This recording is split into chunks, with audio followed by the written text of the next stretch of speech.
In this installment, the dojo is finally done, and we're about to have a ceremony to reopen it, just in time for Doshu's annual seminar. That's the table where everyone goes to sign up and get their book stamped, and that's Watiki Sensei watering down the rocks. It's really hot right now. It's August. That's the outdoor shrine for a good harvest.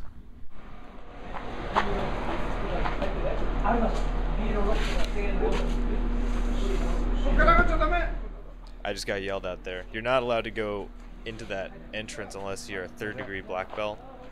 And now that the dojo is officially reopened, they're instating all the regular rules. This is the entrance that everybody goes in.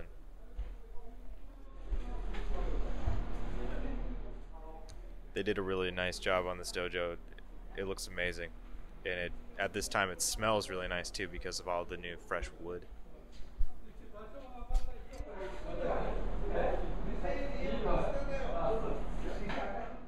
These are all pretty typical. Red snapper, a fish for fruit, vegetables, usually from the garden. Sake, salt, sticky rice, and lots of sake. Lots and lots of sake. Those doors are open only for ceremonies, like this one. This is O-sensei's portion of the kamidana, and 2 lovely bouquets for the reopening. This is some calligraphy by O-sensei Morihei Ueshiba. It means Aiki, which means love and energy. This is O-sensei's house.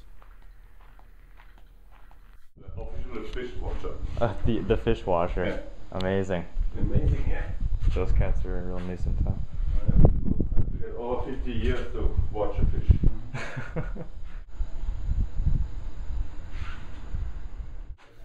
This is the inside now of O-sensei's portion of the dojo. This area is where he slept, and this area I'm standing in used to be a kitchen. It was called the mini shokudo. That's where O-sensei used to walk down, and Doshu now walks down to enter the dojo.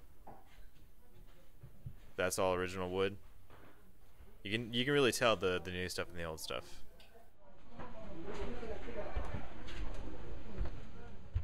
This is O-sensei's bath, or ofuro.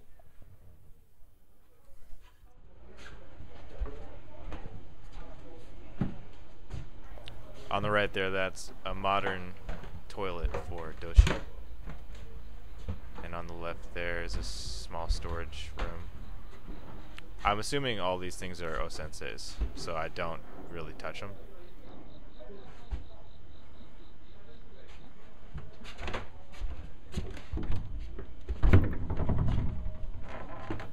This is where Doshu Sensei and his family have tea and sit together when they want to be alone. Usually when they're here, there's a lot of other people here. This is no exception.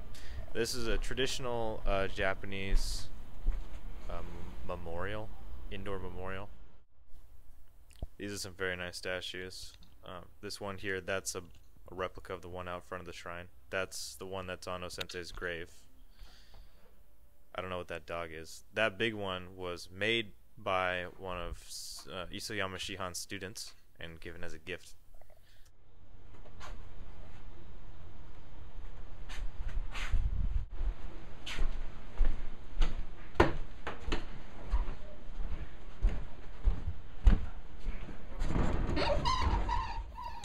This is a storage room. This also has a lot of O-sensei's books.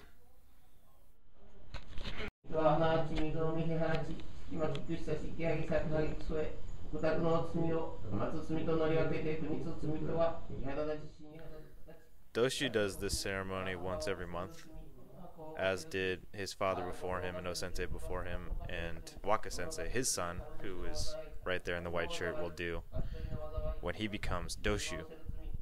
Doshu means leader. This is the ceremony for the dojo.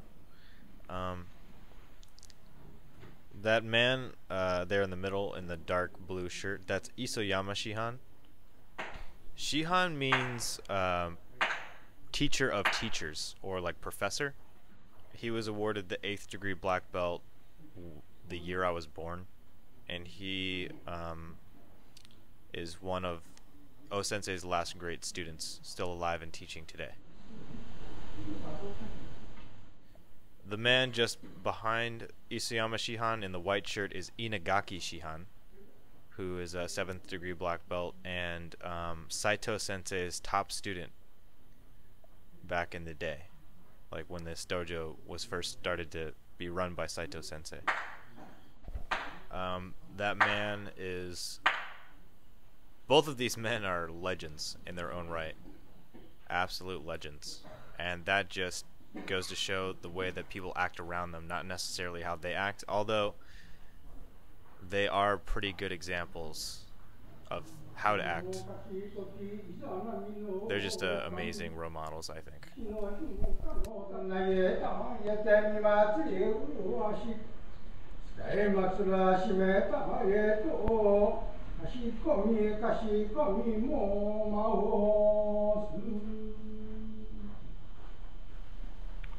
The prayer that this priest is singing, essentially, is the same exact prayer from the Emoto sect that Sensei used to pray to the Kamidana every morning.